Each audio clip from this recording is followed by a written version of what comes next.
During the inauguration session, 2 high-level ministerial panel were conducted where the Ministers of Health, Information, Gender, Education and Science shared solutions to help in building quality and equitable healthcare capacity in Africa.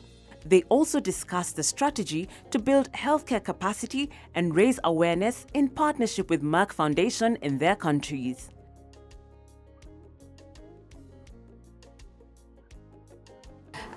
This panel is a bit different than the previous panels we had done previous years, because we are going to focus on a new concept I always was talking about, but we implemented in the past 2 years, which is including a multi-sector approach for addressing sensitive and issues or health issues. Previously, or for many programs I have seen, it always included the one aspect, either medical education, either communication, either gender, either information, but never have this integration of many aspects, cooperation between many ministers to address one issue consistently. Maybe it happened once, but never been in a process that it is structured and in a process that it is consistent as well, with monitoring the outcomes and many other things. And to give you an example so you can understand what I mean, for breaking the stigma of infertility, we included many aspects. As we are mainly focusing on training doctors and building healthcare capacity, but we felt it is not enough. So we included also, of course, advocacy building by having an important leaders like Their Excellencies First Ladies to be ambassadors to advocate for the cause in many platforms, including social media and other things. But then we said media is a very strong and critical partner that can enter every house. So we cooperated with Ministries of Information to provide media training and to launch a Media Recognition Award. Then we said children. Now we have to start also with children. So let us launch stories for children to establish the values, the strong values of family since young age. Then hence we cooperated with the Ministries of Education to launch these stories. Then we said we have also art, singers, songs, video clips, filmmaking, fashion design, all this, which is also very much integrating females and even young men, women and youth in addressing this by integrating art in our natural settings and day-to-day settings to be able to express, to be the voice of the voiceless, to be the storytellers of every house, every village, every villager, to make a change and create culture shift. And here it comes what I mean. Of course, Ministries of Gender is a very important topic because we are empowering women. So all this and health and medical science and other hard topics. So soft skills was very important. Hence, I will run the panel according to this to hear every insight for different ministers here from different fields. Thank you very much. And let me also thank you for organizing this function. The name is Kwabena Frimpong Boating. And my ministry is the Minister of Environment, Science, Technology and Innovation. I have the longest name in cabinet, and my ministry is also the longest. I look at the health from many aspects. First of all, with my background in medicine, we are concerned about the health of children, especially with respect to childhood infection and what we can do to prevent it. And we know that in about 1924, there was a doctor in St. Petersburg in Russia. The name was W.D. Zinzerling, who performed post-mortem autopsies on children who had died from infectious diseases. And they found beginning of arteriosclerosis, that is, blood vessel diseases in that age. And they found some bacteria in the plaques.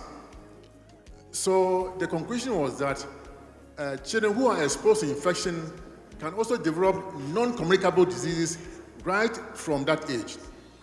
And so this is what we are aiming at, how to prevent childhood infections so that they'll be free from not only the infections, but also non-communicable diseases that may manifest themselves many years after when they are grown up. So this is one area that we are talking about. Another thing of concern to us is the use of single-use plastic, especially those that are used in packaging food or serving food, hot food. And we all know that a lot of these plastics are the way they are because of the chemicals that were used in manufacturing them. They have bisphenol A and all sorts of chemicals that are endocrine disruptors. In other words, they behave like hormones. And then when people are exposed to them over a long period, they can develop cancers of the ovaries, breast cancers, prostate cancers, and so on. So what can we do to sensitize people so that they will not use these plastic materials in packaging food? And so we need a press, we need some agencies to help us in designing things that will not will help the children or the people in the communities avoid this thing. If I have some time, let me conclude by another thing that we want to do. And also in the area of the environment, we tell the children to wash, or people to wash their hands before they eat. But in schools, children sometimes don't appreciate it. And so, because they don't see anything on their hands, maybe the death, but no infection. So what we are doing now is we've bought a number of microscopes for children. So when they wash their hands, they'll put a little bit of the material under the microscope. And when they see bacteria swimming under the microscope, then they will know that there's something there. And in that way, they will appreciate it. Another way of using a microscope is we go to a field that has been treated with herbicide or pesticide in agriculture. So you take material from the soil, from a pesticide area, and then you go to the normal field. Then you compare. So when they see that where the pesticides were used, there are no insects and so on, then they will know that the soil is being destroyed. When you go to the normal area, they may see insects swimming under the microscope. So these are some of the areas that we are trying to expose school children, especially, as to the importance of maintaining a very sound environment. Maybe I'll stop here and then come in later on. Thank you very much. I would like also to invite the Honorable Minister of Information, Civic Education and Communication Technology of Republic of Malawi, Honorable Mark Butumani, to give us also his insight, especially after we launched several initiatives in Malawi this year, the media training and the media recognition award in Malawi, and also the fashion award, different songs and video clips to create awareness about breaking the stigma of infertility and to approach all the communities in their home. Thank you very much, and greetings from the warm heart of Africa, Malawi.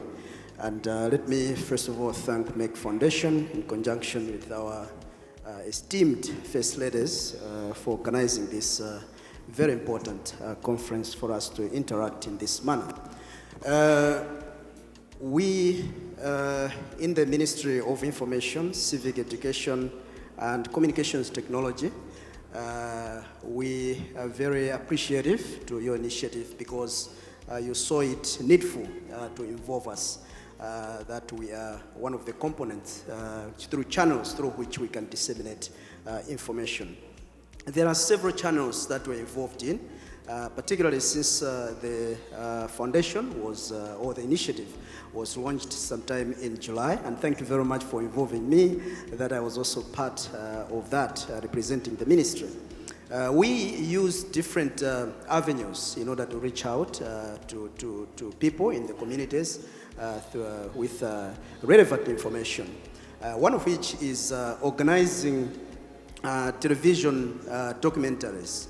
These are organized, they are put together, wrapped together in local languages, because there are various languages that are spoken in Malawi, and they're distributed in media houses, private and public media houses, and they're aired free of charge. So these documentaries contain the themes, and part of which these to do with stigma faced by people with, with infertility issues. This has also proved to be very effective. The other initiative is community cinemas. My ministry, through the Department of Civic Education, time and again, they organized, more or less, you can call them roadshows or cinemas, going into the communities on a chosen theme, and then they show cinemas to the people. For example, on issues of infertility.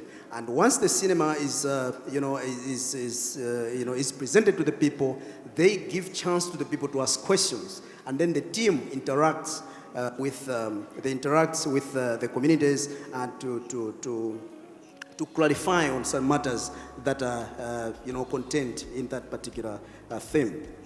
The other initiative that is used through the community radios.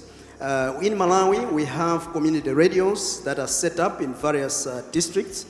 These primarily target, a particular tribe, and actually, in most cases, the language is directly is a local language that is spoken directly, to the people in a particular area. And so through these, you would get the themes, for example, the issues of infertility and all that, and then they are put on those particular radio stations. And because people are so keen to listen, to their radio station, as opposed to the national radio station, because it's mostly in their language. So this has also proved to be effective. Another initiative is the one which you have also mentioned in terms of media engagement, and I'm glad that the time you were in Malawi, you saw it yourself, that we gathered together about 100 journalists from all spectrum, from the community radio stations, from the newspapers, from the television stations. We gathered them together and trained them on this particular. And I can tell you that the 3 months that have passed, these have gone out to disseminate that information, and based on what they had been trained in that particular training. So this indeed has also proved to be very effective.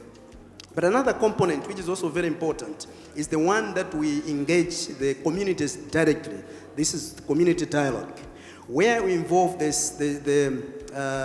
settings around in the communities. We use the platforms that are already existing in the communities. For example, the village development committees, the VDCs, and the area development committees, and the chiefs or traditional leaders and religious leaders. So they are engaged at different levels, and these themes are introduced to them, and then through engagements and dialogue, they are able to understand the issues that are that concern them. I may also go ahead to also inform you and the audience that through my portfolio, because I also dub as the official government spokesperson, we also take advantage, because now being the government spokesperson, I am having to speak, for more or less like for all the ministries. So we also take advantage of that, to disseminate information directly to the people regarding this particular theme. So I can say that the 3 months that have passed since the Merck Foundation launched initiatives in Malawi, and through the Office of the First Lady and her, Beam Trust, have proved to be extremely effective. And we are moving forward with with initiatives that will also be coming forward. I thank you so much. Thank you very, very, very much for this precise and impressive presentation. I would like also to discuss the other initiative with other also specialty of ministry specialty with the Minister of Education, Science and Technology of Malawi, Dr. William Banda. Since we already also integrated with the schools children, and we launched a story to discuss in a very simple way, suits their age, about the infertility is not a stigma and how boys or men should respect their wives, of the future wives, and also establish the strong family value of love and respect. Thank you so much, Rasha.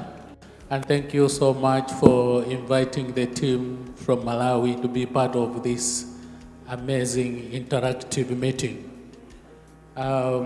As a Minister of Education from Malawi, I would like to thank Merck for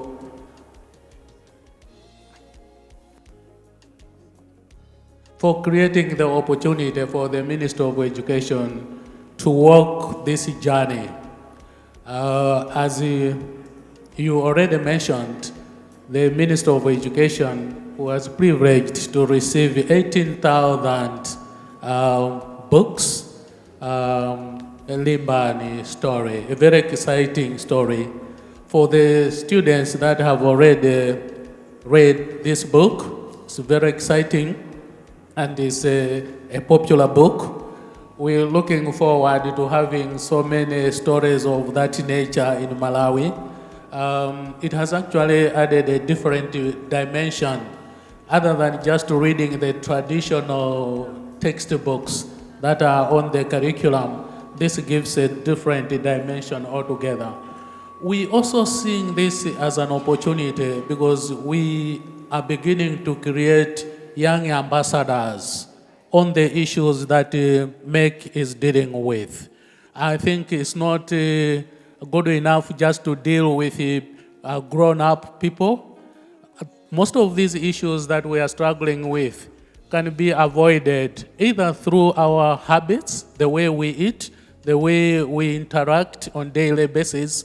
So targeting the school, we see that as an opportunity indeed, that we can eliminate some of the incidences to minimize the cases that are handled by the health sector.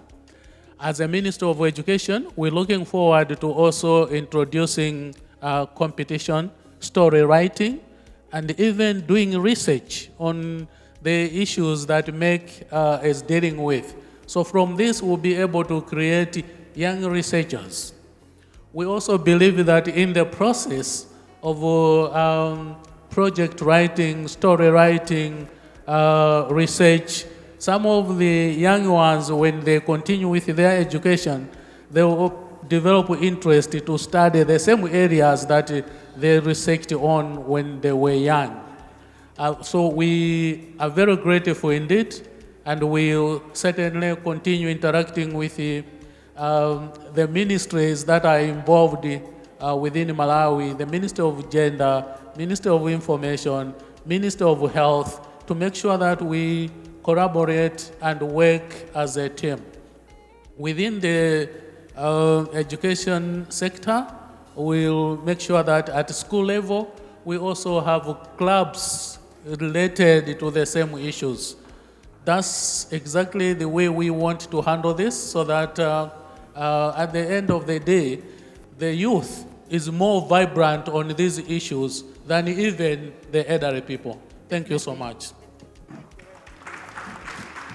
This is exactly the model we want to implement in other countries by distributing this story in all schools in cooperation and partnership with the Ministries of Education. Thank you very much, Honorable Minister. I would like to call to the stage Her Excellency, her Honorable Deputy Minister of Health of Ghana, Honorable Zaina Mansali. Thank you very much. Please join us. Minister of Health. Deputy Minister. Thank you very much.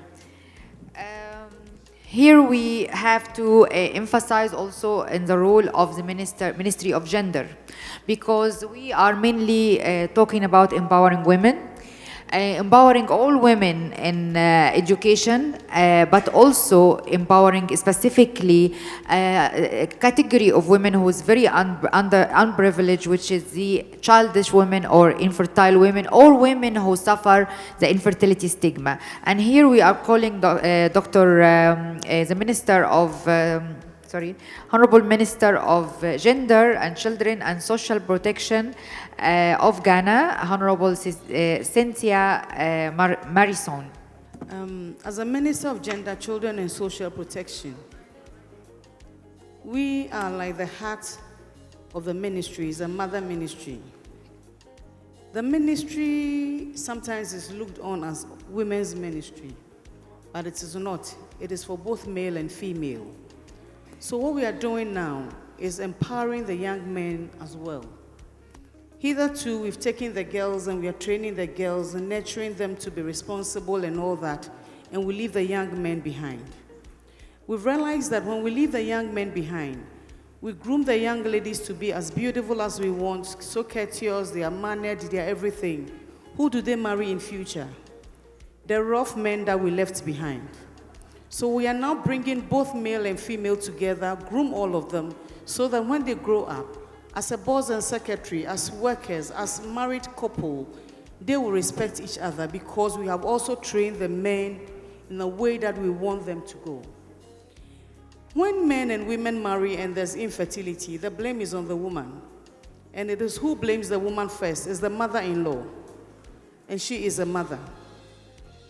When we groom the young men to be responsible, and the mother goes to visit the son who is washing the wife's underwear, what will the mother say? My son has been turned into something else. So the main problem is that in as much as we are protecting ourselves, mother-in-law should also leave their young men to enjoy their marriages. Whether the woman is fertile or not, let's leave the young men and wives to enjoy their marriages. And that is what the ministry is doing now. So we are starting with the school children. We are grooming them and bringing them up together. We do programs for both male and female, cooking competition and all that. We want the young men to know that even as I'm a member of parliament, my husband comes home and I'm not home, he should be able to go to the kitchen and put food on the table. He shouldn't wait for me to leave parliament as late as I want, come home and then come and cook. We are helping each other. And so when the woman is not getting pregnant, it is not the woman's fault. It is our fault, both of us. We go to the hospital and the woman is infertile. And so what? It is God who created us. He puts the eggs in us. And if we don't get pregnant, we cannot blame anybody. The only thing is that we encourage each other. That is why we have adoption and we have fostering. If you think you cannot bear children, go adopt a child or foster a child. Now we have doctors who can help us get pregnant. We go and it is not working. And so what? We shouldn't let barrenness be an issue. Infertility should not be a stigma. A lot of women are going mental because of infertility. That is why we are grooming the young men and women at this stage, so that when they grow up, they will not only see childbearing as marriage. Marriage goes beyond childbearing. When children come into marriage, we thank God. If they don't come into marriage, we cannot blame anybody. We have to help each other. Give your wife a shoulder to cry on. If it is the man's fault, women also give the man a shoulder to cry on. And then after crying, what do? We want a baby, let's go get a baby. How do we get a baby? The ministry helps in adoption. Now we've opened our doors wide, we are counseling people, and it's so beautiful now. Couple come and do adoption, and that ends the rivalry and the madness and the crying and all that. Apart from that, we are doing a lot of community dialogue. These days, the ministry moves from the office to the community. We educate the stakeholders, the opinion leaders, the queen mothers, because they live in the community with them. Now, storytelling is now relegated to the background. We are now encouraging the elderly people, their grandmothers, to be telling stories to the young ones. And I believe that things are getting better. And with the help of Megan, my first lady is so beautiful. She enjoys what we are doing, so she's partnering us to make sure that women, not only women, but humanity humanity is respected, a man respects the wife, and the wife also respects the husband. Thank you. Thank you very much. So did you like the song we had? The song. Oh yeah, we are going to learn and sing together. Great. Thank you.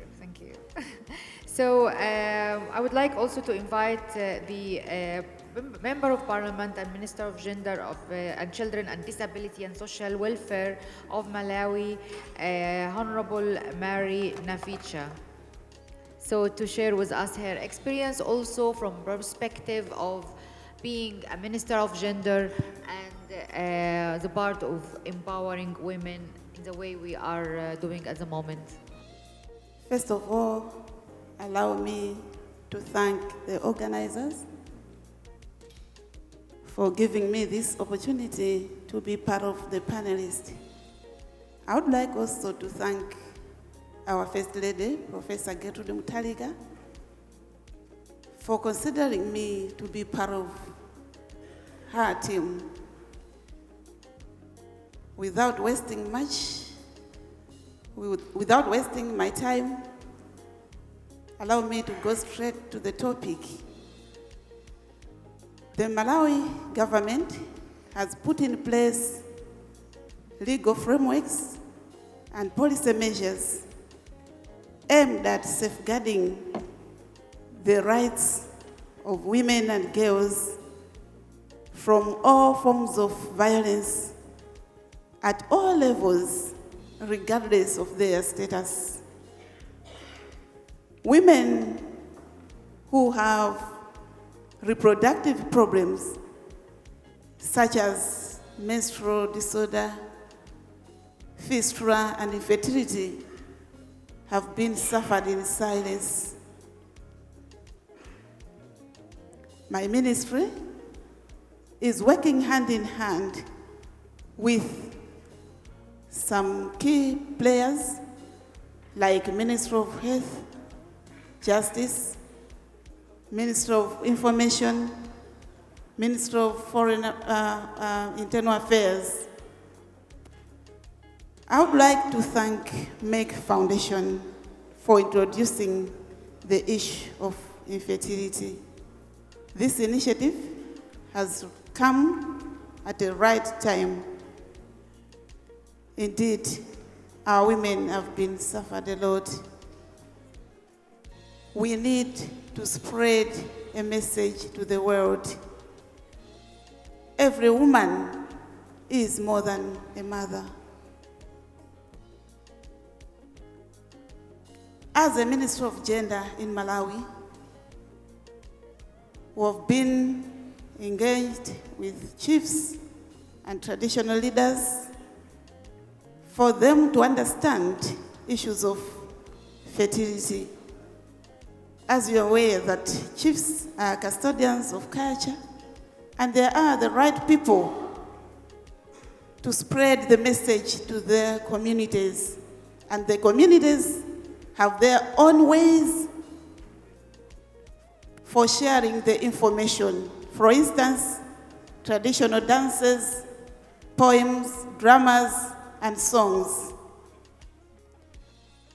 We have also lined up so many programs as a Minister of Gender and Children. We have an early years project where we are introducing issues of fertility in our early childhood development centers for our children to understand issues of fertility at an early stage. And I believe we will have a stigma-free nation in future.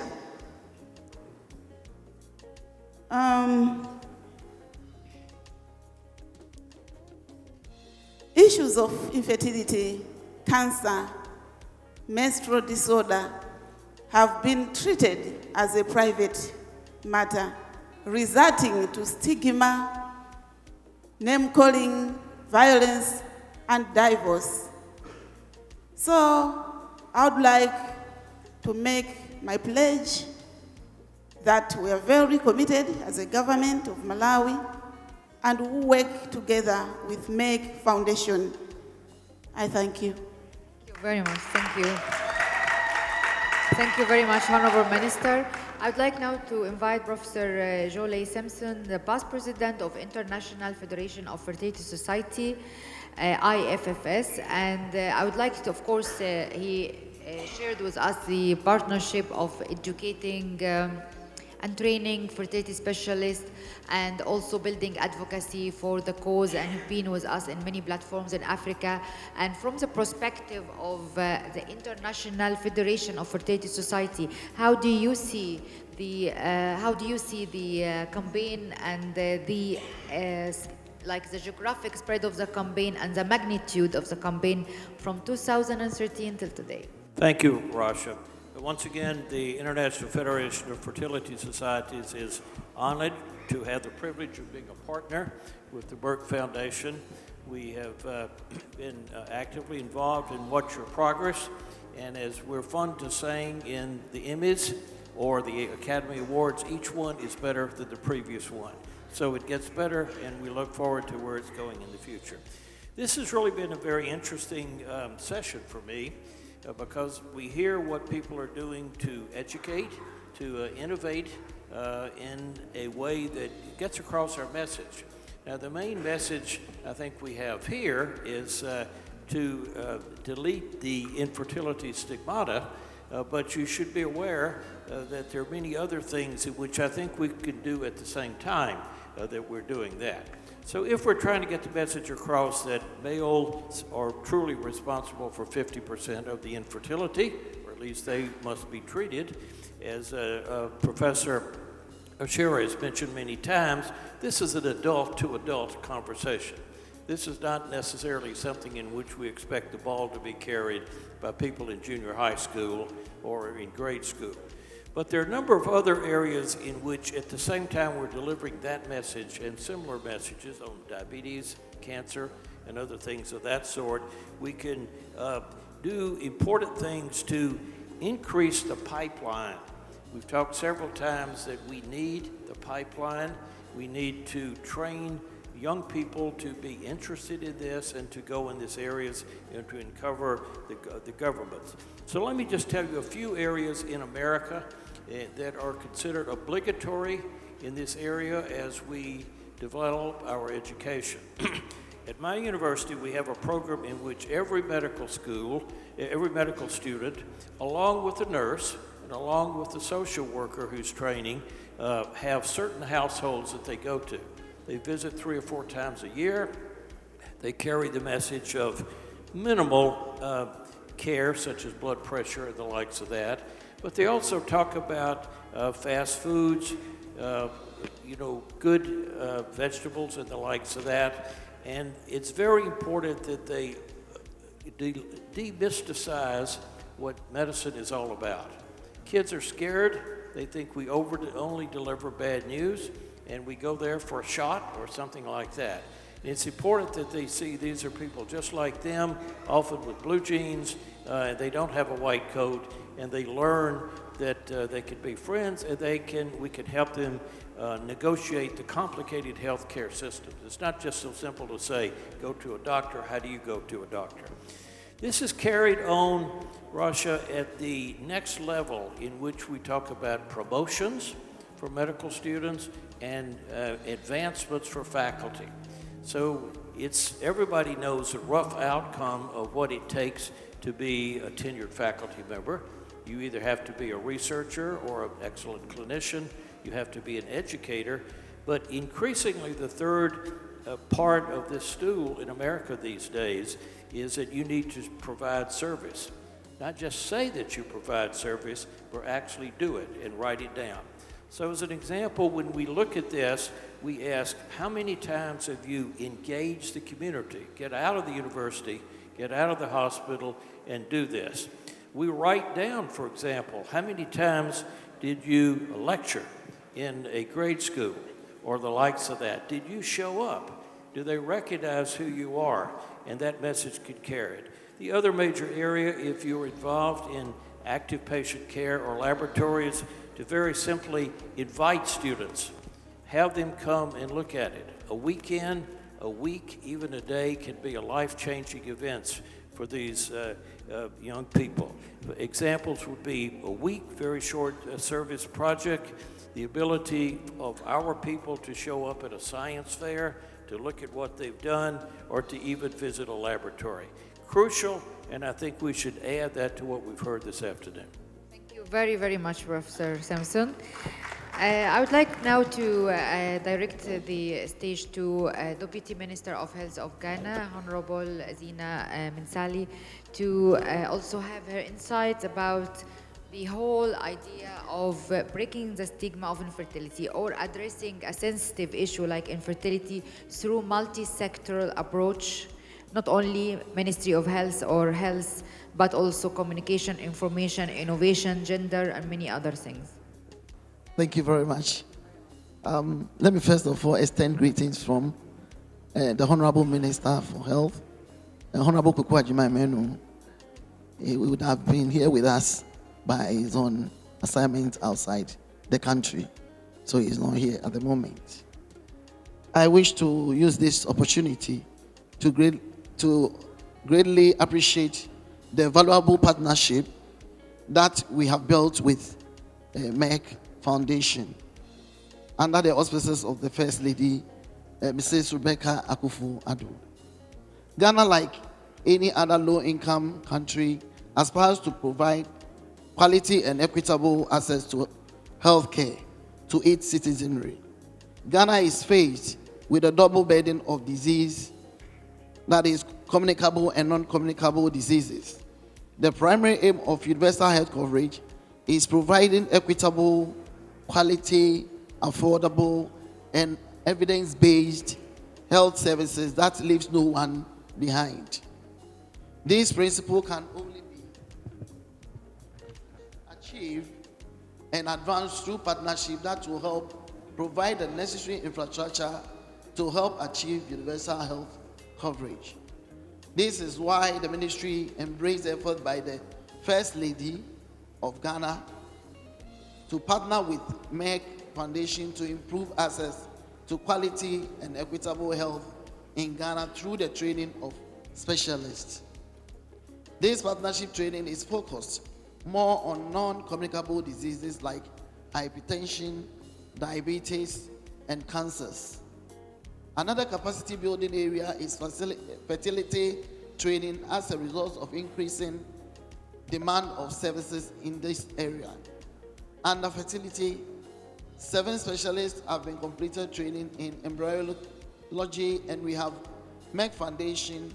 We hope Merck Foundation will continue to provide us with more support in this area.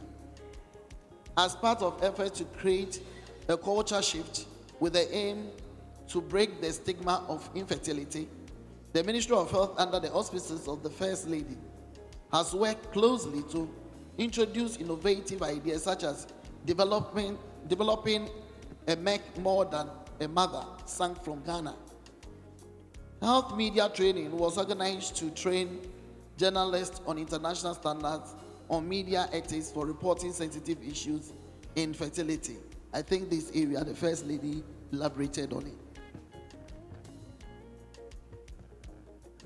We have also launched the Kofi Story, the storybook for school children to raise the awareness of infertility and teach the value of nurturing empathy from a very young age. Under oncology, the ministry has partnered with Merck Foundation to provide oncology fellowship to candidates from Ghana in various specialties of oncology. 2 specialists have successfully completed fellowships in pediatric oncology at Tata Memorial Center. 1 fellow is still on course with a master's degree in medical oncology at the National Cancer Institute in Cairo. As part of efforts to help access to equitable and quality diabetes care across Ghana, the Ministry of Health has collaborated with Merck Foundation to provide 1-year online diabetes diploma for doctors drawn from each region in Ghana. After completion, these doctors should be able to establish diabetes clinic in their respective health facilities. with the aim to help prevent and manage the disease in their respective communities. As it stands, 6 daughters have completed the online program, and 3 of them are currently.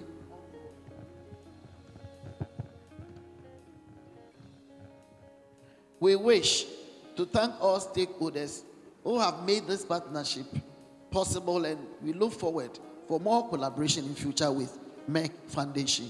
Thank you very much. Thank you very, very, very much. Thank you.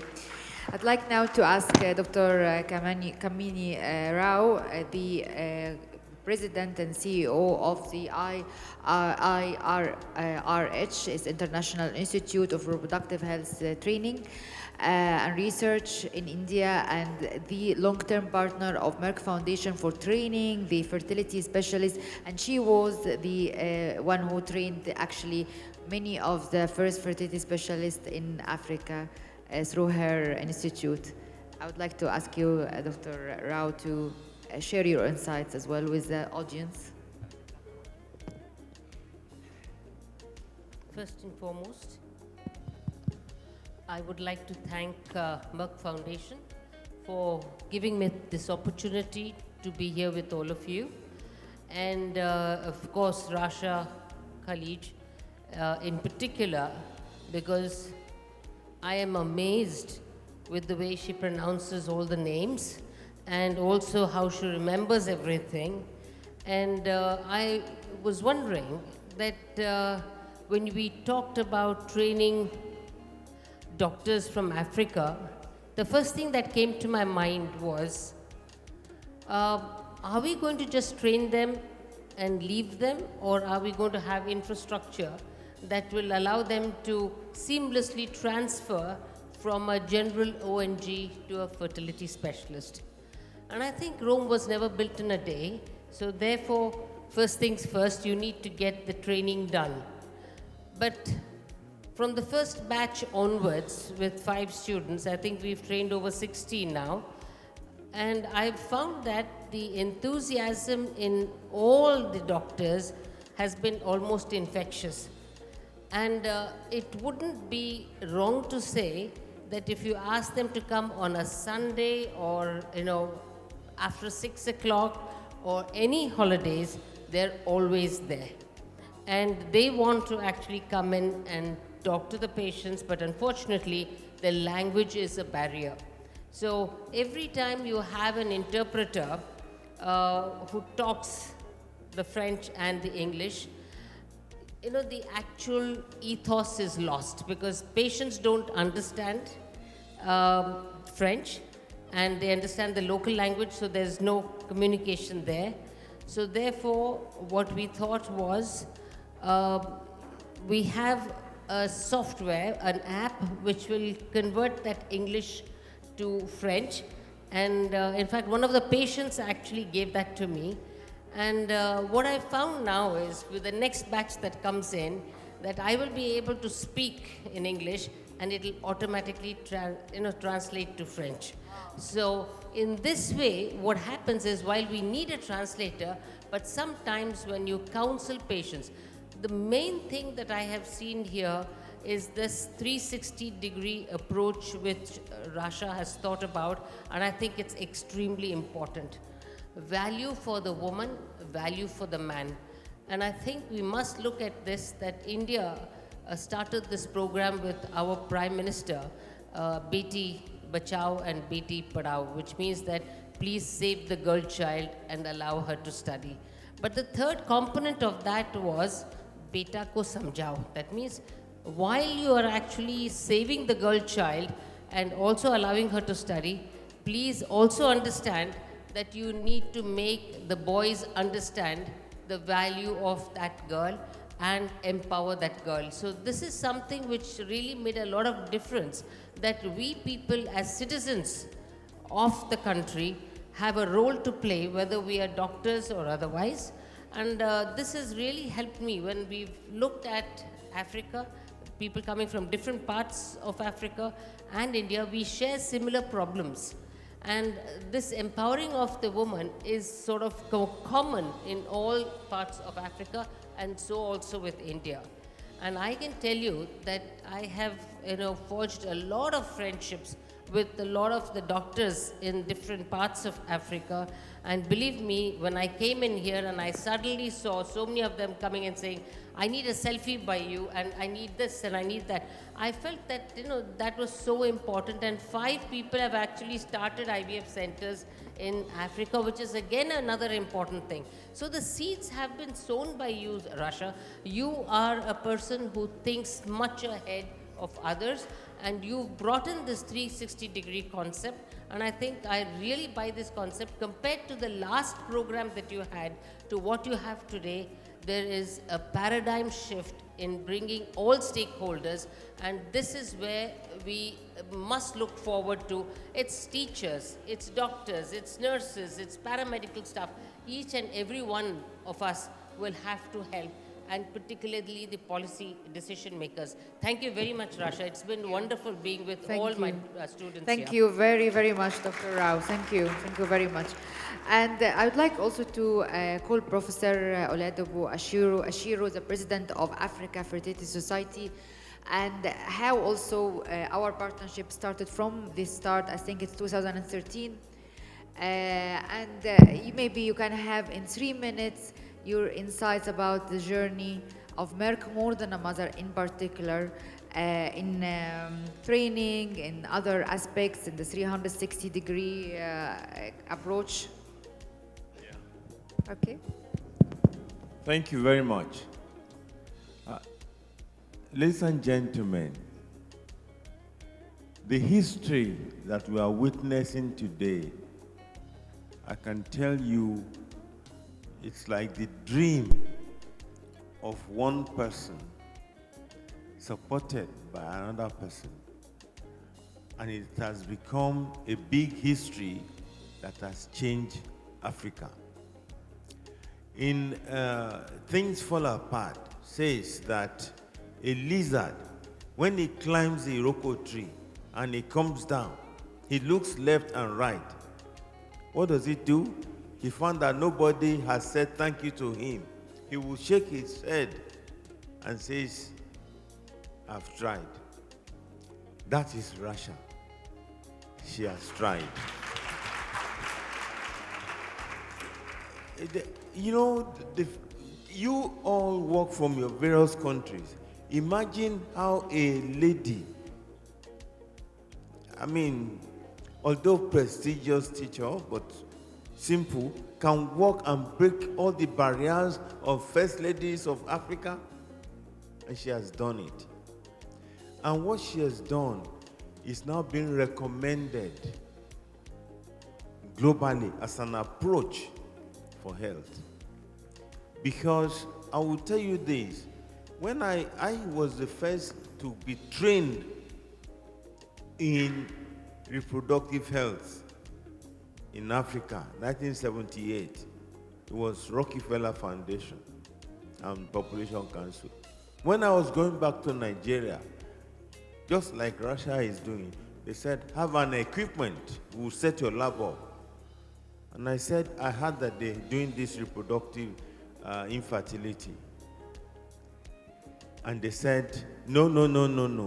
Go and do some research on male contraceptive. There's a lot of population in Africa. So I said, and I was advised that was the only grant I can get.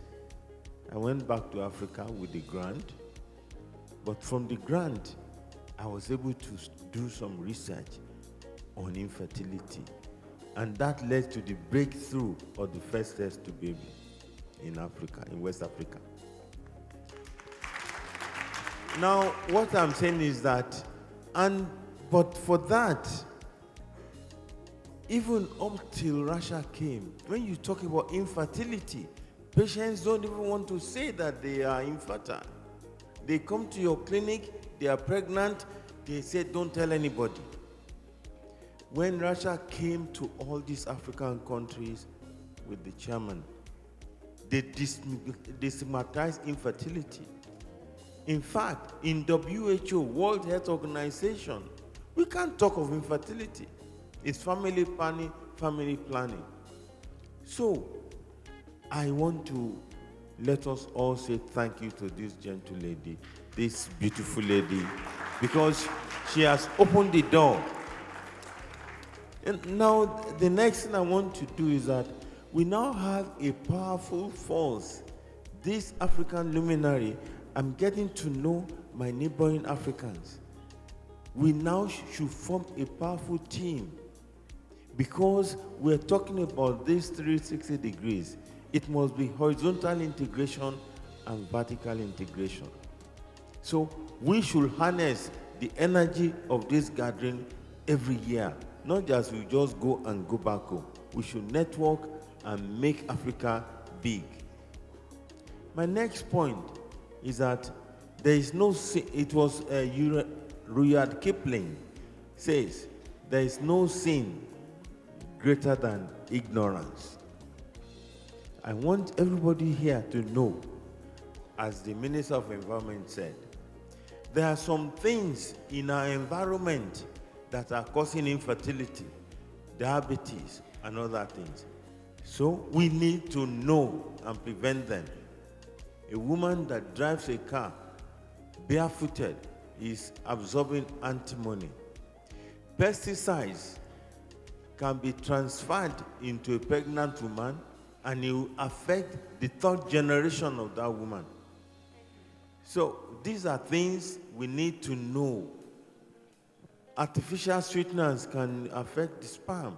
So let us read more and get to know about the side effects of things in the environment. So as Dr. Rao said, it's not just, we will take the woman, we will take the man, we will take the environment, and then the last is education. Why do I say, and it must be integrated? My last conclusion was that many of us here, we were at China in Shanghai for the World Fertility Congress. And we all know now what China is doing globally in terms of the emerging power. It was a dream that did not occur in one day, but you see what happened. At that Congress, there were about thousands of people. I now saw young school people, children, about 5 to 12 at this Congress. They were sitting in one place. Classroom, they had the telephone that could translate the English we were speaking into Chinese. So they could listen to us in the Chinese language. Can you imagine what these children would do compared to our own children that we have left in the classroom without coming to us? So we need to give them exposure gradually from the beginning. So finally, I think the greatness for Africa is here. The elimination for infertility is around the corner, and the manpower to address it is being provided, and greater we will get in Africa. Thank you. I would like now to invite Professor Shitaranjan Burandari, the immediate Vice President of FIGO, and of course also our partner. I know that we had started this journey like 2 years ago, but there is a lot of things to share with the audience. So please, the stage is yours. I don't want to be a part of an admiration society, but Rasha, you have done a fantastic job all over the years now. FIGO has been associated with Merck for a good length of time, and I remember the first time that we met, you said that you wanted to work on fertility in Africa and also oncology, and how could FIGO contribute to that? And I said we have two major committees in FIGO which could directly keep in contact with you, and since those 3 years, I think there has been a tremendous collaboration between FIGO and Merck Foundation, with Edgar Meccano being there at the fertility thing, and Nirja Batla at the oncology thing. And FIGO is a body which has 130 countries all over the world, and Africa is one of the segments which, the regions which is FIGO's membership. And FIGO is really seized with the need for the knowledge to be transmitted to Africa, to given to Africa. And not only that, we have a lot of other projects that are happening in Africa, like the PPI-UCD project, the abortion, safe abortion project, and so on. And we really need to collaborate much better and more to make sure that the net effective transmission of knowledge is there. One has to think out of the box many times, and you can't really go by 1, 2, 3 as the way it should go through. And today, if you look at the individual's attention time span, whether it is audience sitting here or whether it's your patient, whether it's the child which is in the house, nobody wants to sit there for hours together listening to somebody. And in present day generation, if you, even your children, if you try to tell them something, the first thing they will say, chill, man. I know there's no need for me to listen to all this. So it's, with that, I think we need to think out of the box to create maybe apps, maybe whatever, to convey in a very short period of time. And in India, we have been succeeded in conveying this because people are completely hooked onto Bollywood. And if you can get one major actor to speak for 2 minutes on any of the health issues on the media, that really gets through very quickly to everybody. So these are the things that we need to really think out of the box at times to really make sure that the patients benefit. And Rasha, full marks to you for the wonderful, wonderful job that you're doing.